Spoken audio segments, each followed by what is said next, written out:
Hatukusikia rais akitangaza kwamba kuna hali ya hatari, wala kuna hali ya uvunjifu wa amani, wala kuna vita kama katiba inavyotaka. Lakini tulifungiwa na nani? Na je, kilalamikia kuzuiliwa kwa chama cha Chadema kushiriki uchaguzi na mgombea wa urais wa chama cha Alliance for Change and Transparency ACT Wazalendo Luhaga Joelson Mpina ambaye ni mimi kuenguliwa kwa hila kugombea nafasi hiyo. Kwa hiyo hizo taasisi za kimataifa na zenyewe zilionya mapema kwamba hapana, uchaguzi huu unaoendelea huu una changamoto kubwa. Fanyeni marekebisho kabla ya tarehe yenyewe 29 Oktoba 2025, lakini nao hawakusikilizwa.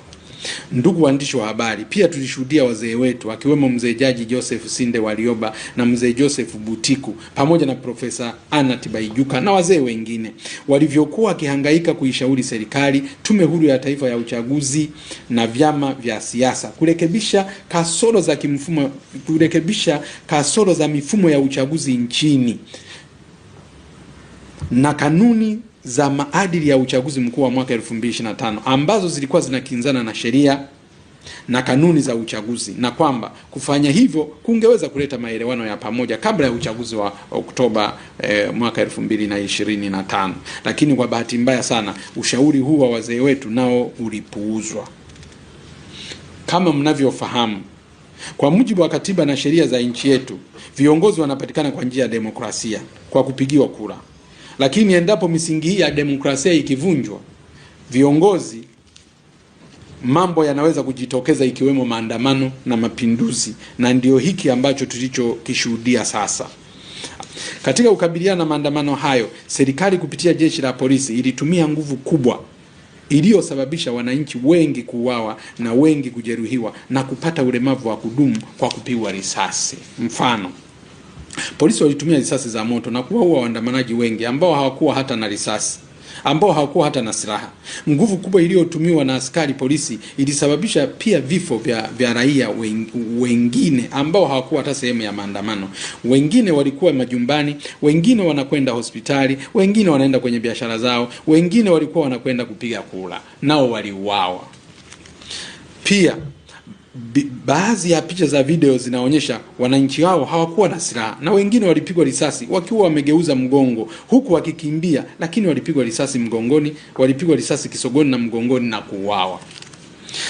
Namba 2, baadhi ya askari walionekana kwenye picha wakiwa wanawashambulia watu kwa risasi, na wengine walivalia kininja, na wengine wakiwa hawana sare, jambo ambalo liliwashangaza wananchi walio wengi na kushindwa kujua kilikuwa ni kikosi gani kilichokuwa kinatekeleza mauaji hayo. Pia zipo taarifa kuwa baadhi ya askari hao walikuwa waongei Kiswahili, na hivyo ilikuwa haijulikani wametoka nchi gani, ingawa walikuwa wanafanya kazi kwa pamoja na maaskari wa hapa nchini. Hii ilileta hofu kubwa sana katika taifa letu, yani the knee-jerk reaction juu ya usalama wa nchi yetu.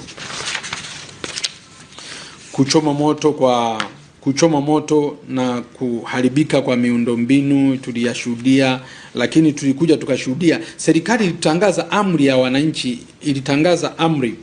serikali ilitangaza amri ya wananchi kutotoka nje kwa siku 6 mfululizo bila kujali hasara itakayopatikana za kiuchumi na kijamii. Uamuzi huo ulisababisha akina mama wajawazito na wagonjwa wengine mahututi kukosa huduma, na wengine walipoteza maisha bila matibabu. Kwa hiyo mnaambiwa tu hamna kutoka nje bila kujali kwamba kuna wagonjwa wanatakiwa kwenda hospitali. Mama anatakiwa kujifungua, unategemea nini kilitokea? Mgonjwa mahututi ambaye alikuwa kitandani, unategemea nini kitaendelea? Wagonjwa wengine ambao daktari anatakiwa aende Muhimbili kwenda kumtibu, ameambiwa hamna kutoka. Maana yake kwamba ana mgonjwa wake kule Muhimbili alifariki tu kwa sababu alikosa huduma. Kwa hiyo watu wengi wamepoteza maisha. Sasa nchi ukienda kwenye kiuchumi, kuwafungia watu kwa siku 6, nchi haikuweza kukusanya kodi kwa muda wa siku 6, na hivyo hatukukusanya kodi zaidi ya trilioni 1.